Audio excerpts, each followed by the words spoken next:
Trago aqui o reflexo na tabela. O Flamengo é quarto colocado, né? Se manteve ali, 14 pontos. O Corinthians, o 11º. Tem 10 pontos ganhos, acabou caindo algumas posições com vitórias do Vasco, do Vitória, na rodada. Claro, é o 7º jogo sem vitória da equipe do Corinthians. É muito ruim. Mas se a gente isolar um jogo como esse, não dá para considerar um mau resultado. Embora as circunstâncias do jogo nos levassem a crer de que o mais próximo, o mais factível, o mais justo, talvez, fosse uma vitória do Corinthians. Vamos falar sobre o jogo. O jogo praticamente começa 1-0 para o Flamengo, numa reposição de bola errada do Hugo Souza, uma saída de bola errada, e aí logo a bola chega no Lucas Paquetá, que faz 1-0 com 2 minutos e meio de jogo. Cara, cenário terrível.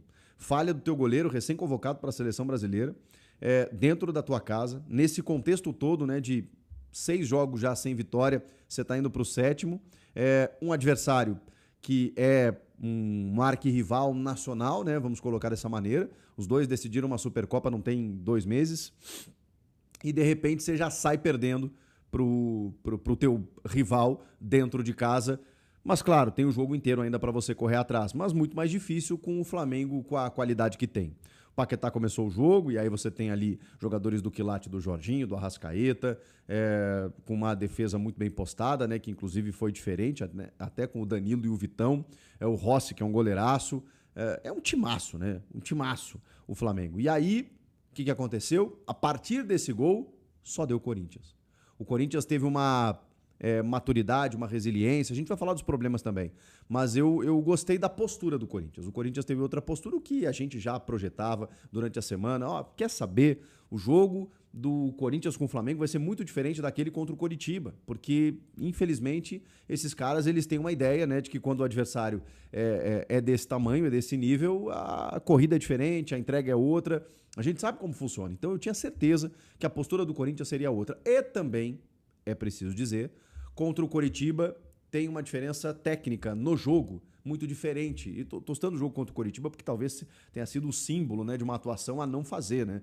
Dentro de casa, tomando 2-0 para uma equipe que vai disputar a permanência na Série A. E foi um 2-0 bem tomado assim naquele jogo. Só que tem uma diferença. Não estava em campo um cara chamado Yuri Alberto. Cara, é bizarro como o Yuri Alberto ele muda o time do Corinthians. Ele dá muita opção. Ele joga muita bola. Ele potencializa todo o setor ofensivo. Porque ele se movimenta de uma maneira... Então, assim, cara, ele fez muita falta no período em que ele esteve ausente, porque não tem um cara com a característica dele. Não tem um cara que gere tanto jogo pro ataque do Corinthians quanto ele. E a jogada do gol de empate é uma jogada que até é muito bem trabalhada, né, pelo Corinthians. A bola chega no Memphis e o Memphis, cara, ele já estava voltando, né, para poder participar um pouco do jogo. Ali o Garro não começa o jogo, quem começa é o Bidon. E aí quando ele pega a bola, ele percebe a corrida do Bidu, ele não teria tempo. E aí é o lance diferente, né? Ele não teria tempo de reconduzir a bola, enquadrar o corpo e então girar para inverter o jogo. Ele tem que fazer esse lance praticamente de costas, com a bola colada ao pé, dando uma empurrada nela do tipo assim, eu preciso que você saia daqui agora e chegue lá no ponto futuro para atingir o Matheus Bidu. E aí o Bidu também, aquela bola é muito fácil de você isolar, porque ela vem em curva quicando. Então o jogador quando se prepara para o bate-pronto ali, cara, a tendência é ele isolar. Ele dá um passe pro Yuri. E aí o Yuri tem uma finalização perfeita. Senso de posicionamento, né? O passe do Bidu foi maravilhoso, ele não tá impedido, ele ataca o espaço de perna esquerda, puxa a bola e empurra para dentro do gol. Golaço do Corinthians, que empata o jogo cedo também, para poder colocar ordem na casa. E claro que o Flamengo chegou em outras oportunidades, mas o Flamengo jogou um jogo diferente, bem cara de Léo Jardim, né? Vou esperar e vou atacar em transição, ocupando os espaços, como ele fazia no Cruzeiro, e ele tinha jogadores para isso. Ele não tem... não é que ele não tem, né?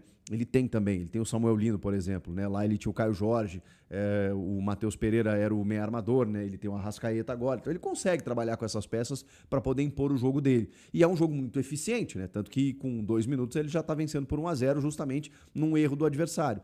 Mas enfim, o Flamengo chegou em outras oportunidades. E, cara, numa bola que talvez seja o lance do campeonato até aqui, que é o voleio do Arrascaeta, assim, tecnicamente perfeito, plasticamente perfeito.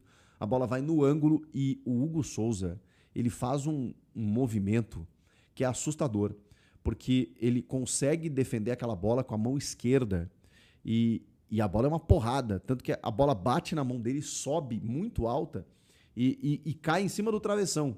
Mas é uma senhora defesa, uma bola que ia para o ângulo e um senhor voleio do Arrascaeta. É um lance assim, fosse gol, seria o gol mais bonito da competição. Sendo defesa, foi a defesa mais linda que eu vi. Tem uma, acho que é do goleiro do Coxa, que ele pega embaixo, assim, né, numa cabeçada muito difícil também de pegar, mas essa defesa do Hugo, ela é qualquer nota. E aí, como ele teve a falha, né, que foi uma falha que todo jogador está sujeito, né, na reposição de bola ali no começo do jogo, ele se redimiu assim com louvor, pegando aquela bola, porque assim, cara, muitos goleiros tomariam aquele gol. A bola tá indo alta, forte no ângulo e ele conseguiu buscar. Mas o Corinthians continuou dominando as ações. O Carrilho vinha fazer mais, né, o primeiro volante, a construção lá de trás. O Ranieri numa linha mais alinhado com ele, né, para ser o primeiro volante, mas não tão da construção, mais do desarme, quando a bola ficasse no pé do Flamengo. Aí você tem o André, que jogou uma enormidade, o André, assim, comeu a bola, o André. Jogou, cara, tem uma jogada dele que ele sai driblando meio time do Flamengo e ele chuta mascado, a bola desvia no Vitão, que é um pecado. Seria um gol de placa também, pela força, pela técnica que ele conseguiu construir naquela jogada. O Bidon fazendo a meia armação, né, com o Memphis e o Yuri.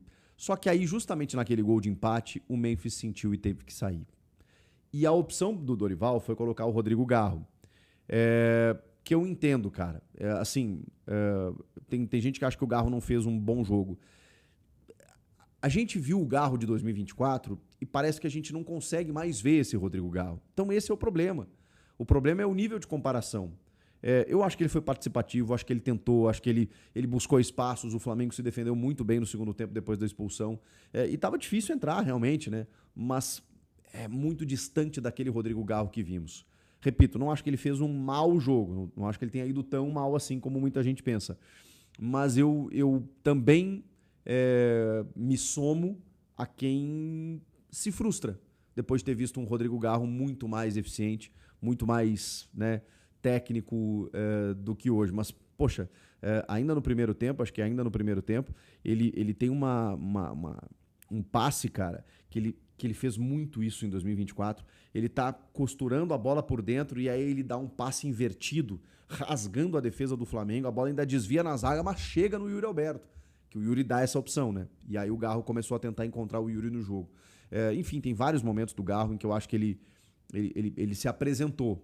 Mais até que o Bidon em alguns casos, tá? Porque ele era o cara de carimbar a bola, da bola passar muito por ele, enfim. Mas aí o que acontece?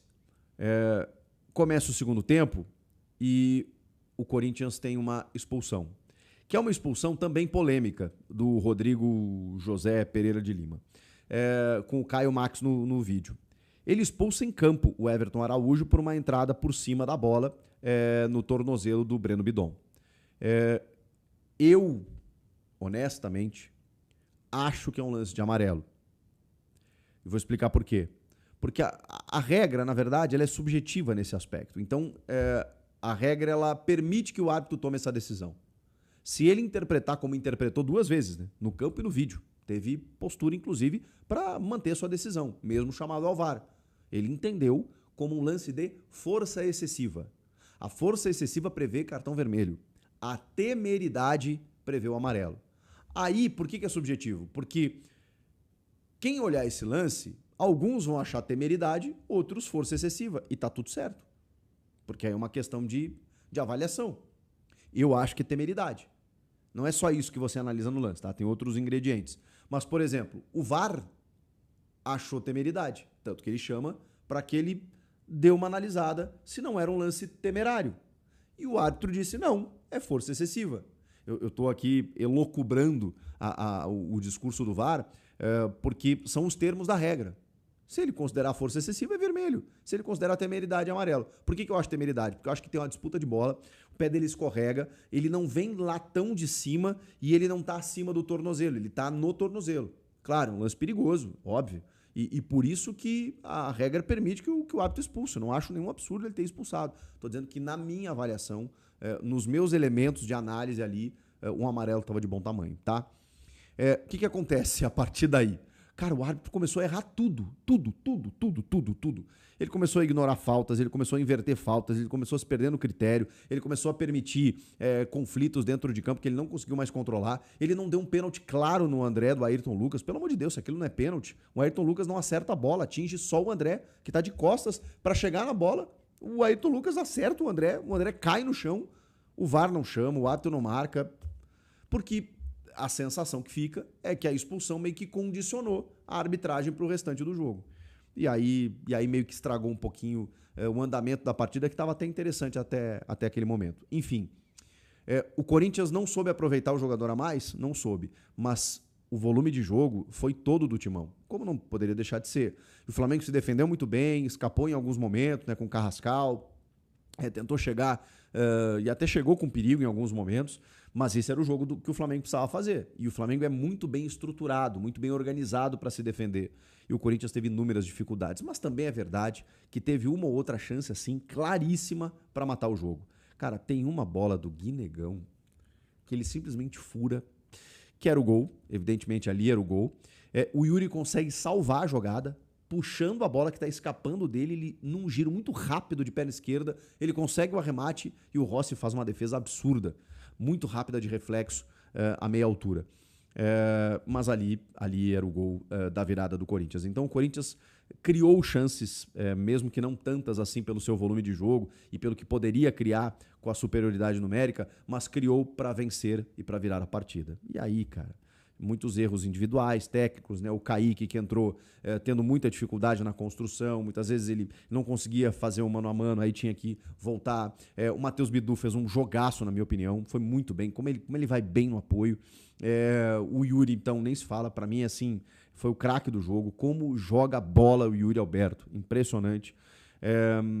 O Matheus Pereira já entra mais pro finalzinho ali e tudo mais. Mas eu queria destacar também Gabriel Paulista. Gabriel Paulista, que jogo de caráter desse jogador. Porque ele falha no jogo anterior e, cara, ele teve um embate assim, com a Arrascaeta especialmente, com o ataque do Flamengo, com o Pedro, né, que não é fácil. E o Gabriel Paulista foi um gigante. Cara, ele tem alguns botes assim, que ele é muito certeiro, assim. Ele é rápido, é um jogador veloz, um jogador que está sempre pronto ali para tirar a bola do adversário. Foi muito bem. Agora, o cômputo não é legal, né? São 7 jogos sem vitória, data FIFA para agora, pressão pro Dorival, que eu não acho que seja justo, acho que as críticas são sim justas, a pressão para demissão não acho, então acho que a gente tem que dosar certas coisas. Foi um puta jogo, velho, um puta jogo contra um grande adversário em que tudo poderia acontecer, né? O empate não é um mau resultado, o problema, repito, é o combo de tudo que está acontecendo. E aí, o que vocês acharam da partida? E vocês estão nessa linha aí de que o trabalho acabou, ou ainda... Libertadores nem começou ainda, né? É só o recado, mas vocês são os donos da opinião, então, por favor, destrinchem aí as suas análises a respeito do jogo. E te inscreve no canal, a gente está chegando em 1.200.000 inscritos, é só o meu pedido para você. Se você chegou até aqui, você assiste os meus vídeos, mas você não está inscrito, é só o que eu peço, tá bom? Obrigado, rapaziada. Eu volto na próxima. Tchau.